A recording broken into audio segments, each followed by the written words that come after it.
So పరువు అన్న word చాలా అంటే లైక్ వెరీ ప్రెషియస్ అనే చెప్పాలి.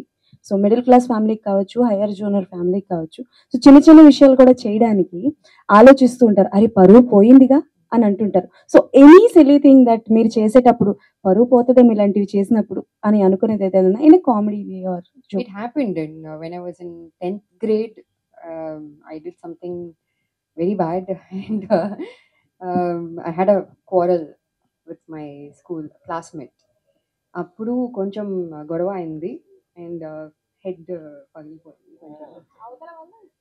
నా అవతల నేను చేశాను. మీరు పగలగొట్టారు. ఓకే.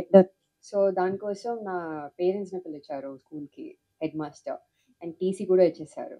అప్పుడు నా నా పేరెంట్స్ చెప్పారు నాతో లైక్ పరువు పోయింది అని. ఓకే. డన్. చాలా జాగ్రత్తగా ఉండాలి madam. Anyways all the best. Thank you so much.